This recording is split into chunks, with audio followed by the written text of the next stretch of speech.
Las monjas de los conventos han sido un factor importante y destacable por las aportaciones de gastronomía, cultura, tradiciones y herencias.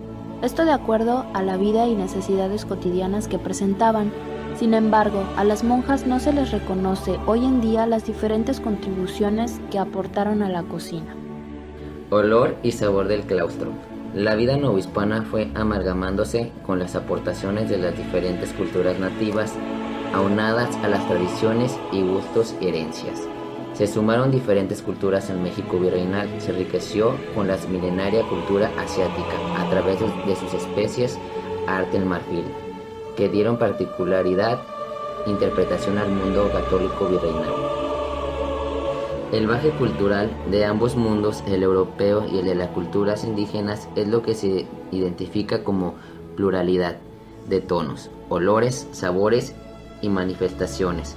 La cocina, como otros quehaceres efímeros del hombre, se fusionó entre aportaciones del oriente, que son las especies, como del occidente, con más ingredientes aunados. Todas estas variaciones de la cocina de tales regiones han aportado su propia identidad y riqueza. Espiritualidad. La vida conventual novohispana se orientaba a alcanzar la santidad. Las religiosas, como esposas de Cristo, se rodeaban de una espiritualidad a partir de su profesión. Se comprometían a honrar sus votos y cumplir la voluntad de Dios. La comida debía ser muy frugal, pues era un motivo de seria tentación y obstáculo para poder alcanzar la santidad. Era pecado disfrutar de los sabores y sensaciones de los alimentos y de las bebidas. Tenían que aborrecerlos. Tenían que privarse del gusto y no implicaba el vicio de la gula.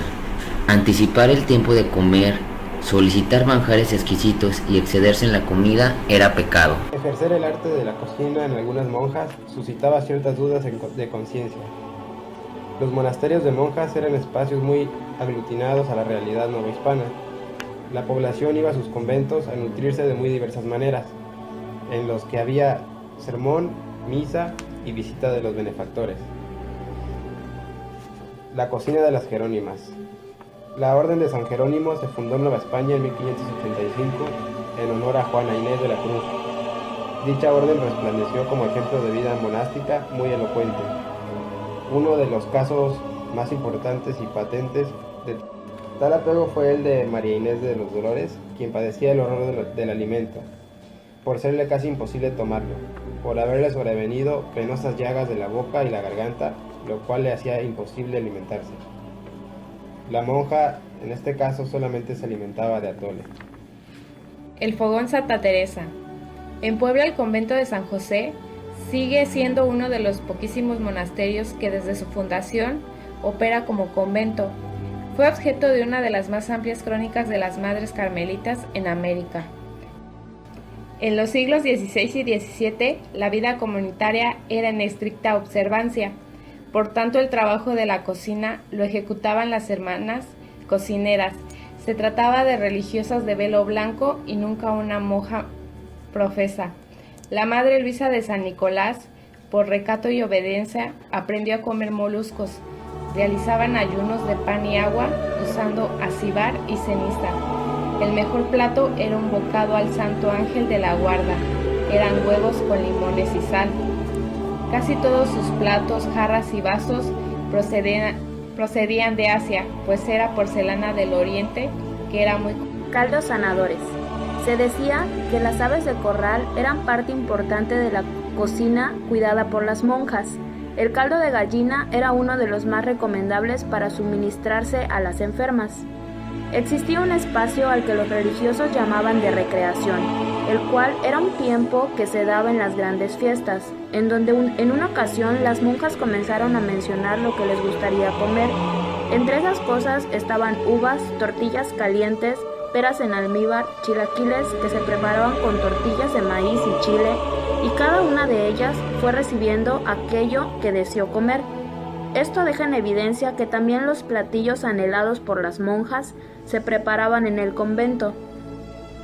Estos guisos eran para saborearlos, ya que eran fusión de comida de raíces prehispánicas, en la que el maíz y derivados formaban parte importante.